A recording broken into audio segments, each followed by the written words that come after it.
Hi, I was brainstorming video ideas recently and came out with this, covering an entire series of games, their combined story and how they progressed as individual titles. We'll see if it works and if it's fun at all. So, there is no better or more iconic series to start with other than Doom.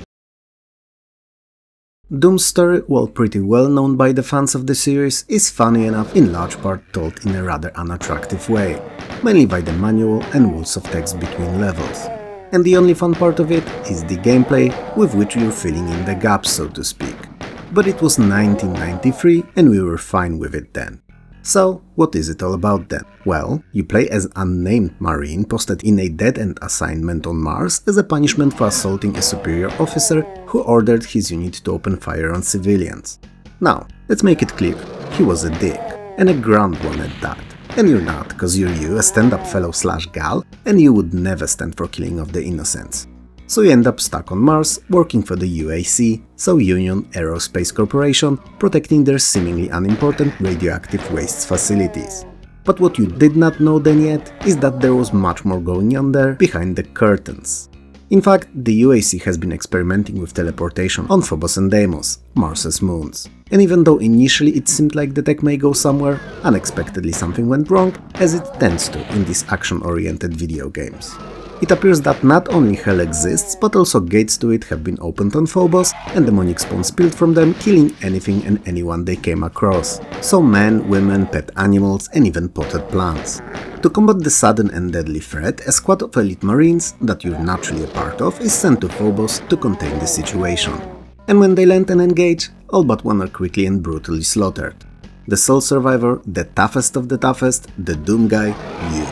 So, armed with just a gun and dashing good looks, you're what's left of humanity's forces on the moon, and the last chance to close the portals and prevent universal destruction.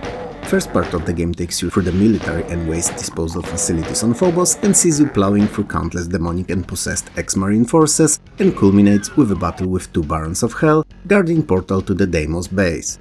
Naturally, after dealing with them Doom style, so with a lot of lead sent propelling through air at very high velocity, you jump through the portal. A knockdown is all that awaits you on the other side, and when you awaken a little time later, all you have on you is a pistol, again. So you pew your way through the entire demon-filled research facility on Deimos just to tackle a deadly, and after you encounter, just dead, gigantic cyber demon. It looks like the moon has been mysteriously transported to Hell and you've been fighting over it this whole time, so you rappel down to the surface to tackle the Hellspawn source of the disease, which you know happens to be a cybernetic spider demon that orchestrated this whole ordeal and a future planned invasion of Earth too. You're victorious, or so it seemed at least.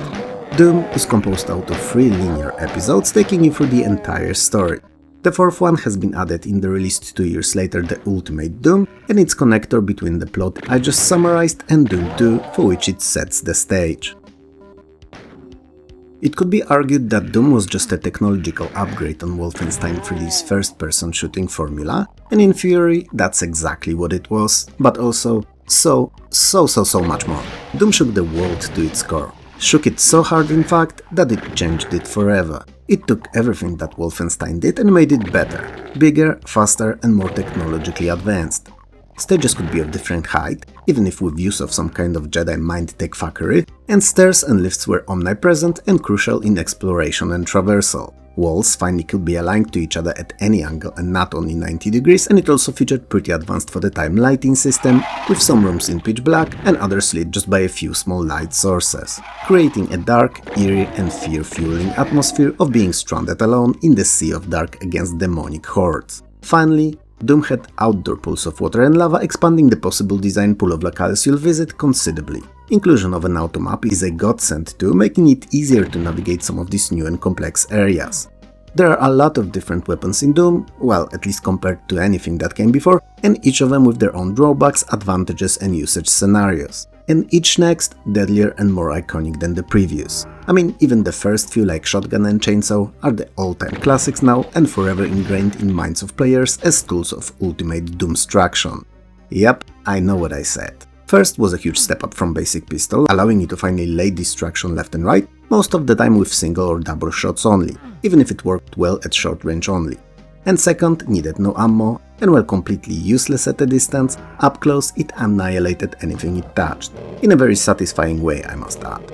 Unlike in Wolfenstein though, there are no lives in Doom. You have one and that's it, and it's gotta last you throughout the entire game. You know, like in real life. You can however find various buffs and boons like medpacks, armor and berserk perk to help you survive it all. What I always found most captivating about Doom though was the atmosphere. Sci-fi mixed with demonic, dark, gritty, with tons of jump scares behind every corner and fear-inducing gruesome looking foes. Each next uglier and deadlier than the last, often spewing demonic fire at you from afar or rapidly closing distance between the two of you to later deadly attacks from melee range. There was just nothing like it back then. And while it all was undoubtedly amazing, it still wasn't the most important thing that Doom did. Not even close. Even if we assume that Doom wasn't the first FPS title, it was the first online multiplayer FPS game. And even better, offering two completely different modes of play. Campaign co-op, which was even more fun than the base game, and more popular, more widespread and played, deathmatch, with players fighting against each other for frags.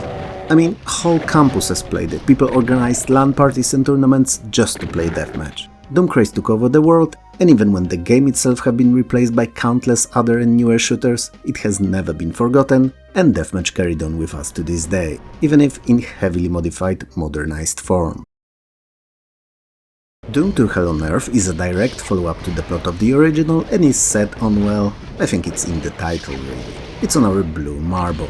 So, after a fair share of ass-kicking and chainsaw-cutting you did on Mars and its moons, well, and defeating the Spider Mastermind, cause that was a feat worth mentioning too, you found a portal leading to Earth and you took it. You know, as a shortcut to get back home, finally munch on some pizza you've been craving for months and relax watching something on Netflix. Not a sponsor. But to your surprise, what you found when going through is not what you left months before being stationed on Mars. The Earth has been invaded, billions killed, and the demons work relentlessly to make the Earth great again. I mean, empty again. Now, you're a tough guy. You just cleared the entire Mars base all by yourself and survived and found your way home, but planetary-sized invasion is a little bit too much even for you. I mean, if there were 2 or 3 of you, then maybe, but alone? Nah, that's not gonna happen. So after getting in touch with the remaining survivors on the planet, you learn that they formed a plan to send the remnants of humanity to space in massive spaceships in search for a new home. You know, a Battlestar Galactica-like scenario. And while the plan is feasible, it's also unlikely, as the only Earth's grand spaceport left standing has been overrun by hordes of demons. Like many more of them than you saw on Mars. And they've also activated a force field barrier around it, preventing any ships from leaving. A dick move again, but by now we should really be used to it. Demons do what demons do. So, you put on your best heavy boots, your finest helmet and armor, grab a chainsaw and a pistol, and head to the spaceport to do some good old-fashioned demonic cleansing. An exorcism delivered by high-caliber, high-speed projectiles, if you will. You naturally succeed, cause you're you and an unstoppable force of nature, so you deactivate the force field and witness the ships taking off, leaving you behind. Another dick move. But whatever, it's neither first nor last, as you'll learn soon enough, and you'll have to get yourself out of the pickle all by yourself. As you ponder about what to do next, where to start really, you receive a transmission from one of the ships leaving, informing you about the coordinates of the gate that the demons used to invade Earth. So, you head just there, and upon arrival it becomes clear that there's hardly anything that you can do to close it from this side. So, you jump in, straight into hell, to do it from within. There's naturally a welcoming party waiting for you there, and they do whatever they can to make your stay as terrible, painful and deadly as they can. Well, they try at least. But as you tear through them all, leaving puddles of blood and disfigured corpses behind, you eventually get to the biggest demon that there ever was, the Icon of Sin. And he is one. Icon, that is. But what he also is not resistant to rockets, so you deal with him destroying the hell in the process. As you make your way home, lollipop in one hand, shotgun in another, you wonder where will evil people go when they die now, since the hell is no more. Doom 2 is basically Doom 1, but slightly better. It plays identical to its predecessor, which is good, cause by 1994 Doom's gameplay has been every Amiga and 286's user's wet dream, and why break what's working? But it's also a reason why it could be argued that Doom 2 was a lazy outing, only adding one new weapon in the form of a super shotgun, bigger levels and deadlier monsters. It could be, but it won't, at least not in this video. Because as small as the changes may have been, they were precisely what the fans of the first game wanted, and Doom became an instant and huge success. The fact that it was pretty much modding friendly from day one extended its life and replayability near indefinitely, with numerous variously themed total conversions popping up basically within weeks from its release. Unlike the first game, Doom 2 was not a shareware title, but a full commercial release. And no wonder, as it didn't really need to advertise itself anymore. Whomever played the first eagerly awaited the second, and no ads or playable demos were needed to sell it. All 30 levels along with 2 hidden ones from a singular long campaign and are not divided into 3 artificial episodes anymore. One thing that most usually overlook when tackling Doom 2 is how it's changed its philosophy of level design. First game, while looking better than anything before, was still largely all about navigating a maze of rooms connected by corridors and filled with bodies, also solving simple and often unnecessary environmental puzzles along the way. And every 10 levels, so whenever an episode ended, you started from zero with a pistol in hand and an army of demons to defeat. In Doom 2, most puzzles were abandoned or simplified, and the focus was moved first and foremost to much more fun than pointless switches and levers, demon annihilation. The levels too were designed in a more obvious and less maze-like way, feeling more realistic, as if they took place in actual real buildings instead of sci-fi decorated dungeons. So, you still felt as if you were progressing towards a single big goal when playing Doom 2, while never feeling lost or confused. On top of it all, since it offered a single campaign, you got to keep all your weapons all throughout it, which was a nice change of pace. In short, while more of a case of 1.2 rather than 2.0, Doom 2 was hugely successful and popular, and remained as fun, if not more fun, than the first game. Doom 64 picks up where previous 2 left off. After clearing Phobos and then deconstructing Hell one hellspawn at the time, humanity could finally come back to Earth and start rebuilding. And they've lived in a relative peace and comfort, at least given what they went through. The planetary quarantine has been established around all of the former Outer Planet UAC research installations because of the risks involved in messing with their tech, and also, radiation. Ungodly amounts of radiation. Like so high levels of it that if you'd send someone there, they'd instantly turn into Marvel's X-Men or Teenage Mutant Ninja Turtles. Well, that second if they happen to be teenage and have turtles with them, and if evolution and mutations didn't work the way they do. Come to think of it, most would probably just die in pain covered in blood-gushing tumors, but yeah, what ifs are unimportant, it's only crucial that all these research stations are off-limit. Well, one kinda isn't. I mean, to humans it is, but something seems to be lurking deep within it. As a long-term forgotten satellite monitoring the station sends message back to Earth, informing about single being masking its presence behind the quote-unquote wall of radiation. It turns out that it's the only demonic remnant out there, and one with very strong rejuvenation powers. And what's more, it's systematically and relentlessly resurrecting all the dead demons that it can find, corrupting them in the process even more, making them deadlier than they've ever been. So old or not, given that you're the only last attack survivor, and really the only person who faced the demons and lived to tell the tale, you're sent to the research station to cleanse it. And as you go about that, doing what you do best, so sending bullets with pinpoint accuracy towards hellspawn heads, you let yourself be lured into going back to hell through one of the leftover portals, to realize that it's been the demons' plan all along. They wanted you in, they wanted you for themselves. What they did not want is to learn firsthand that you're as badass as you've always been, and really unhappy about being teleported around without consent. Remember kids, always ask for consent. So you destroy them all one by one, eventually getting to the mother demon and killing her with use of an extremely powerful weapon known only as the Unmaker. Stupid name perhaps, but its power is no joke and just what the name stipulates.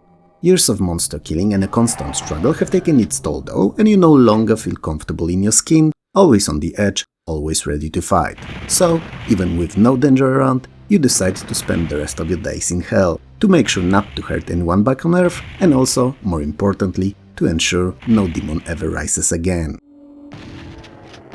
Doom 64 is a rogue raisin in your cornflakes. Sure, you didn't ask for it, and sure, you wanted to eat regular breakfast, but you're not gonna throw it away either, as it may end up being precisely what you wanted and never known.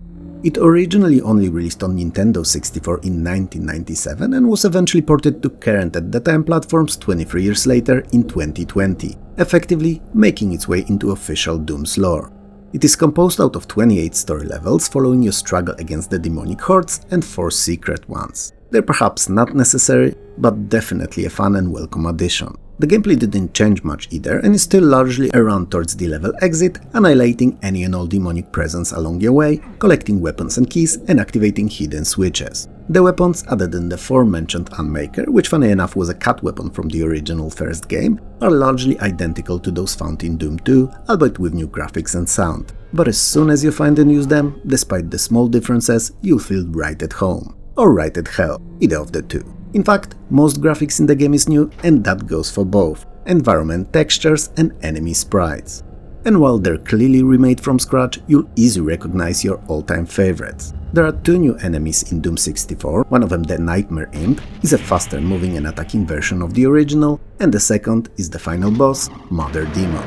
The Unmaker, the new weapon I've mentioned before, is the first in the series to be upgradable and can be expanded upon with use of demon keys found in the bonus levels.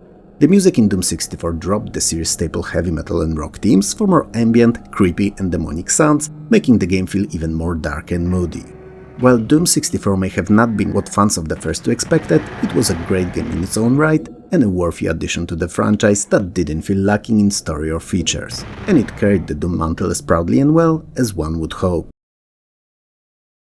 Union Aerospace Corporation board member Elliot Swan, his bodyguard Jack Campbell, an unnamed Marine, whose nickname you can no doubt figure out already, arrived at Mars City, a UAC Mars base. They were sent there to investigate multiple odd incidents involving the Delta complex.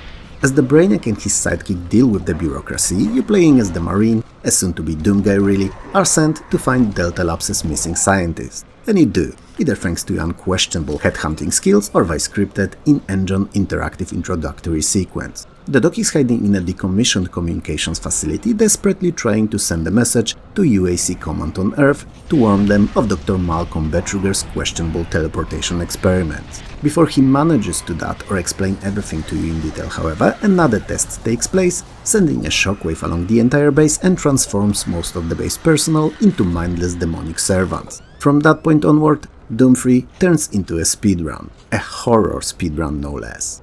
You need to fight off demonic hordes and turned personnel, all the while trying to recover transmission card and call Earth for reinforcements, while Swan and his babysitter are aiming to do whatever they can to prevent that, to contain the situation on Mars without alerting the headquarters. Why do they do that though? Cause they're silly sausages? Or there is something else at play? Sadly, they managed to succeed and destroy most of the equipment in the major communications facility. Funny enough, Doom 3 is the first game in the series to let you influence its storyline, even if just by a little, cause at that exact point, you're allowed to pick whether to try to contact the Earth anyway, or deal with the invasion then and there, preventing its potential spread. The consequences of that choice are rather superficial given how the story unveils, but it was worth mentioning anyway. As you tear through the facility, one worm demon body at a time, you learn that Betruger works in secret cooperation with Hell in order to invade Earth. Why does he do that? It's hard to tell, but it becomes clear that you'll need to not only cleanse the base of all the Hellspawn, but also of all the Bertugers, even if that all is just one, cause one clearly is way too many.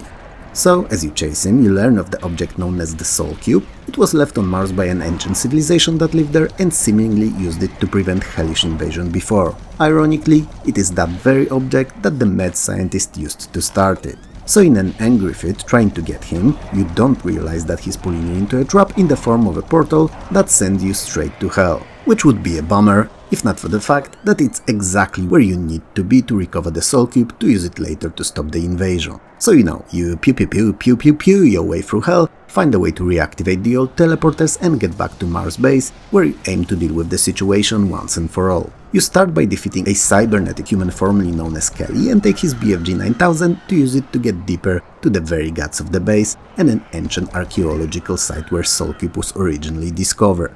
That's where the Hellmouth is, a portal through which millions of demons are set to invade Mars soon. Luckily, you manage to close it, killing its cyber demon guardian with use of the Soul Cube. Betruger is nowhere to be seen though, and as the game ends, it is revealed that he managed to escape to Hell and he was remade there against his will to become the Demon Dragon. You, however, have done your bit, and both Mars and Earth are secure. If all that sounded eerily familiar, then good, cause Doom 3 is the first game in the series to attempt to remake the original, and in some way I can see a reason. Following what came before would be difficult as it ended in such a final way, but a restart, now that made sense. especially that it also marked a considerable jump in technological quality. So, Doom 3 ignored the earlier 3 outings and did its own thing. It came with a new full 3D, now id Tech 4 engine, and was an instant and gigantic success, becoming id Software's best-selling game to that date, with 3.5 million copies sold worldwide. As you can definitely notice by a much longer retelling of its plot than for the 3 previous entries, a focus on the storytelling and single-player experience was on the forefront of Doom 3, making it a fantastic, even if terrifying adventure. Easily my favorite out of classic Dooms. I got it on an OG Xbox and it was a blast all the way through, from that first bunch of possessed, nay zombified humans, to the final encounter against the cyber demon. So you meet and converse with many NPCs along the way, learning what happened on Mars as you go, and getting objectives from them too. Which means that for the first time in the franchise, you're actually participating in the plot rather than reading about it on the walls of text. It was an excellent choice as it made for a much more immersive and involving gameplay. Especially that Doom 3 is a much darker, scarier and horror-like adventure, and a one that was not afraid to make difficult choices, hoping to bank on that fear factor. What do I mean by that though? Well, you have a flashlight, and it helps, it really does. And that's as big of a butt as some of these Instagram models have, but you cannot hold the flashlight and a gun at the same time. So while switching between them may not take long, just a second or two, it's more than enough to get you killed if you're unlucky. Doom 3 incorporates many narrower, soaked in dark areas that are chock full of jump scares and enemies throwing themselves at you when you least expect them. And with the more than obvious leap in quality of graphics and excellent for the time 3D models, it was a game to play with a spare pair of pens around. You know, just in case. The fear and constant threat from all around that settles in quite fast, never leaves you for a second and follows through to the very last scene, makes you feel much less like an indestructible force you did in the earlier games, but more like a survivor trying to accomplish a particular goal, but also always just one sudden and unexpected enemy attack away from dying and failure. It's fantastic. There are 10 weapons in Doom 3, and some of them are the series staples like chainsaw, shotgun, plasma rifle or BFG 9000, but if I'm to be honest, at least for me, it was always much less about armament in this one, and so much more about the atmosphere and fear factor, and it has both in heaps. The enemies are rather varied and come in multiple forms, and can generally speaking be divided into possessed humans that use human weaponry, and demons that, well, do the demon thing. So claws, jaws, tails, or plasma fireballs and the likes. And it's fun and enjoyable to put all of them down regardless of their origin. While Doom 3 offered multiplayer mode same as its predecessors did, serving 4 different variations of deathmatch no less, it was clear that the game was made as predominantly single-player experience, and I would even argue that it should be treated as such. Especially that it took a while, fan-made mods and an expansion for it to be able to support more than 4 players in multiplayer playing at once. Doom 3, I feel, was Doom for everyone, not just fans of the earlier games, and as such, it will always be a special one for me. Alright folks, we've made it. Doom. Or as some, and I too shall call it for the rest of this video, Doom 2016, takes place on... Now, try to guess where, I'll wait. Did you guess Mars and Union Aerospace Corporation's research facility? Yep, no surprise here really, is there? The background's a bit different though, as instead of working on teleportation, UAC works on siphoning of energy from Hell all the way back to Earth to counter planet's emerging energy crisis. They've created the so-called Argent Tower to refine the Dark Row Hell energy into Argent energy, which can be used by our machinery. There's a catch though, Argent energy defies our understanding of physics and has many more properties, most of them rather unpleasant. It makes people go crazy when exposed to it for prolonged periods of time and can also be used to travel hell and back, which Samuel Hayden, a UAC scientist in cybernetic body running the facility, uses to organize expeditions to hell to capture demons and demonic artifacts for his studies. Among the many found items on such ventures, he brings back a mysterious sarcophagus, and as it turns out, it contains you, a Doom guy, or more accurately in this outing, a Doom Slayer. A human of unparalleled skill and destructive power and the only known being to ever face demons and survive. Hayden's assistant Miss Olivia Pierce, unknowingly to her superior, makes pact with the demonic forces and opens the portal between Hell and Mars to allow their passage, which you know, for one is a dick move, and for two, demons most definitely take advantage of, quickly pass through and take over the facility, killing most of its staff. In a last-ditch effort to repel them, Hayden awakens the Slayer and sends him, again, you, against the demonic hordes. And Slayer, being the anti-demonic biological killing machine that he is, does just that. He clears the scientific facility efficiently, and just as he was to pacify Pierce and take her into custody, with use of his bullets no less, so eternal custody, she uses Argent Accumulator out of the tower, destroying it in the process and sending you straight to hell, from which you'll need to fight your way out. And you do, cause you're you, and even if you were not called a Slayer but something else, like a cuddly fluffy bunny for instance, you'd still be as good at demon annihilation as you are. So, back on Mars, Hayden installs a teleporting device in your suit, which makes traveling between Hell and Mars easier and sends you to Lazarus Labs to recover the Helix Stone. There, you learn of the Well, a mythical place used to power the interdimensional portal, and the Crucible, a magical and powerful energy blade. So, you perform series of mental calculations, working out the odds and probabilities of your next steps and decide on going for both. So, with help of Hayden and a huge-ass explosion that somehow was seemingly necessary for all that, game logic, you are transported to the Well. There, with use of Crucible, you destroy Portal's power source and confront a gigantic spider mastermind, a creature as ugly as it is deadly, who ironically turns out to be Pierce transformed by the demons. You naturally whoop her multi-legged ass, after which Hayden transports you back to Mars and informs you of your overwhelming success. Champagne and party follows. Only not really and not at all, as Hayden betrays you. He confiscates your Crucible and teleports you to an undisclosed location so that you would not interfere with his definitely not cancelled by the urgent energy experiments. Now, that's a dick move if there ever was one. So it's like what, a fourth or fifth one by now? It's not easy being the hero. Doom 2016 is the second reboot of the series, though the inclusion of the Doomslayer/Doom Guy character that you play as may be considered a sorta soft nod towards the classics, and it's another game that reinvented the entire Doom formula.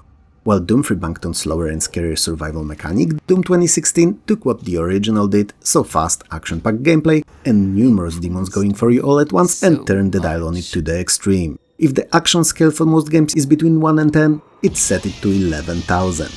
The enemies are everywhere, all around you, and they all seem to be laser focused on getting you and to you, not necessarily in that order. The game never slows down and you have to constantly be moving, putting them one by one as fast as you can, preferably chaining the attacks and using new to the series so-called glory kills. These are brutal and deadly finishers that promote forward and always on the offense gameplay approach, as opposed to slower and methodic one found in Doom 3. So, the faster you move and deconstruct the enemies, often literally tearing their limbs off, the better you'll do. The mechanic here is rather simple. If you damage a particular enemy enough, it will stagger with a blue highlight, and if you're at the right, so close, like near face-to-face distance, it turns orange, and that's when you can perform a single-key deadly finisher. These differ in their animations depending which enemy you're putting down and what angle you're approaching them at, and they are very gory indeed, like more than fatalities in Mortal Kombat could ever hoped to be. Extremely brutal, but oh so satisfying to pull off. Glory kills replenish your health, and chainsaw kills provide ammo. Both can be found as pickups too, but this choice of design rewards aggressive play and taking the fight to the enemies, so to speak. While story-wise the third game was my fave, it's Doom 2016 and its successor that are my absolute faves when it comes to action. It's incomparably to anything else in the genre fast, it never stops, never gets old, and is super fun. Other than the combats itself, you can also acquire upgrades for your Praetor suit of armor, which range from raising your resistances to extra functionalities, like area scanning tech for instance. Weapons can be modified and upgraded too, changing their behavior or adding secondary firing modes.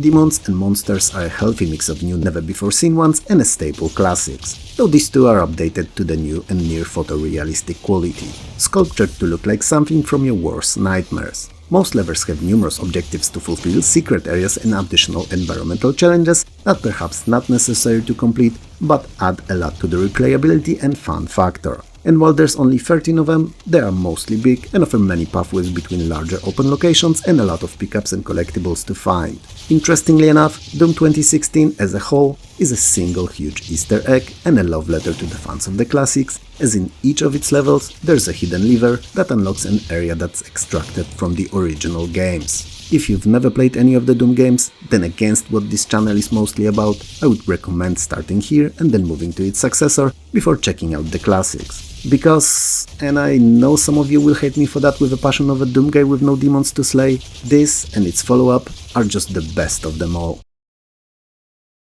Doom Eternal is set in the year 2163, 14 years after the events of the previous game, and it starts with a proof that by sending Doomslayer, so you, away, Hayden basically doomed the Earth. It's a terrible pun perhaps, but I'm leaving it in, cause that's as much as I can master.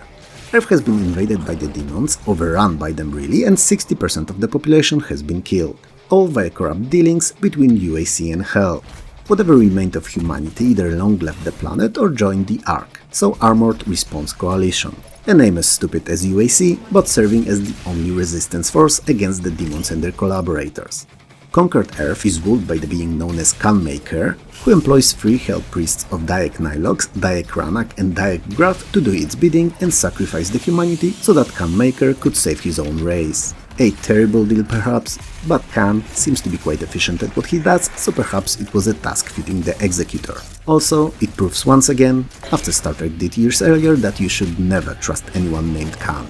Anyway, you teleport back to Earth with help of Vega AI, that's controlling a series of spacebound satellites observing the known universe, and proceed dealing with the demonic scourge. You start with killing of one of the Hell Priests, but upon doing so, Khan transports the remaining 2 to unknown locations into hiding. So, you carry on by retrieving a celestial locator from the Sentinel world of Exaltia, and then travel to Hell to acquire a power source from exiled Sentinel, aptly named the Betrayer. He also gives you a magical dagger and implores you to use it to kill his son, who's been corrupted by Hell beyond recognition and serves as its apocalyptic demon being known as the Icon of Sin.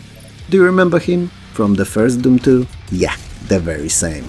You eventually find the second Hell Priest in his citadel in the Arctic and naturally teach him not to ally with the evil by means of brutal, painful and bloody execution, and began searching for the last of them all. But since you're unable to find any hints to where he may be, Vega suggests seeking Dr. Hayden, as he should be the one to know where to progress next. You find Hayden's destroyed robotic chassis and use it and its luckily undamaged mind to extract Last Daek's location, and its Sentinel Prime. And the only way to get there is through a portal in an ancient and long-lost city of Hebeth located near the Mars's core.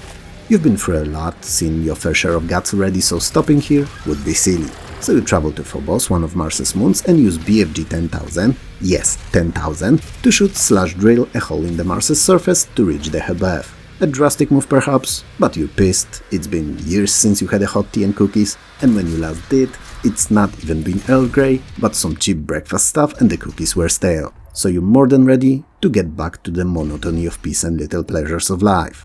After reaching Sentinel Prime, it is revealed in flashbacks that the Doomslayer, so you, are actually the original Doom guy, found badly wounded sometime after the events of Doom 64, brought before the Daeks and forced to fight in gladiatorial arena. Impressed by his iron will and even stronger than iron slaying skills, Daeks inducted him into the Sentinels, of which he, so again you, have little to no recollection of. Angered by this unexpected, even if known by most of us sitting comfortably at our home's discovery, more even than by the lack of tea and cookies, you kill the last Daek in the present in the arena. And after learning of Khan's plan to resurrect the Icon of Sin to consume humanity and save his own dimensional Burdak, you travel to the Sentinel's world to recover your own Crucible Blade. After that, you enter Urdak through Hell's Citadel Necravol and use the Betrayer's dagger to destroy the heart of the Icon of Sin before it's brought back to life. Or to undead, depends how you wanna look at it, it's a demon after all. After all these events, Hellspawn invade Urdak and you travel back to Earth to deal with our own local but as evil Icon of Sin. Cause same as with fashion icons, and unlike the clan of McClouds in Highlander, when it comes to Icons of Sin, there can be more than one. So, you slay it as you do, it's in your name after all, and put a stop to Earth's invasion. So perhaps a time for tea and cookies will eventually be upon you, after a brief period of rebuilding that is. Same as all the others, Doom Eternal 2 is a first-person shooter, and one that is a great playing and very satisfying conclusion to nearly 3 decades of video game stories, and more demon slaying than anyone should ever endure. It's also one that completely ignores the existence of Doom 3, but given how huge of a sidestep it was, it's understandable. It continues using Doom 2016's formula of very push-forward approach to gameplay, promoting fast and aggressive tactics, as it's not only more action-packed, but ultimately easier and safer too than the slower and more calculated gameplay would be. Something that's totally opposite to the genre standard, but also something that just works. Doom Eternal, kinda like the original Doom 2, instead of reinventing the wheel, banked on tried and tested formula of more and better, and gradual upgrades rather than revolutions in its mechanics, and it was the right call. All weapons are back, including but not limited to all the shotguns, heavy cannon, rocket launcher, plasma rifle, chain gun, BFD 9000 ballista and the Unmaker, and supplemented with the chainsaw, crucible blade energy sword, sentinel argent hammer known as Hellbreaker, and retractable arm blade called Doomblade, which you use for the most of glory kill executions. Cause yeah, glory and chainsaw kills for health and ammo respectively are back and even better than previously, in terms of their number and how cool they look. It's worth pointing out that Super Shotgun is equipped with a grappling hook, aptly named Mid Hook, cause you can use it to grab the enemies at the distance and propel yourself towards them for easier kills. It can be utilized for environmental movement too, so it's worth to keep that in mind. Your previously incredibly helpful in vertical navigation double jump has been expanded with wall climbing and dash moves, and they add a lot to both fun factor during combat and as important element of environmental puzzling. Some demons now are used with the new destructible demon mechanics, which makes the bodies deteriorate as they take damage, which means that you can focus on a certain body parts to destroy first, before you even attempt to kill the demon.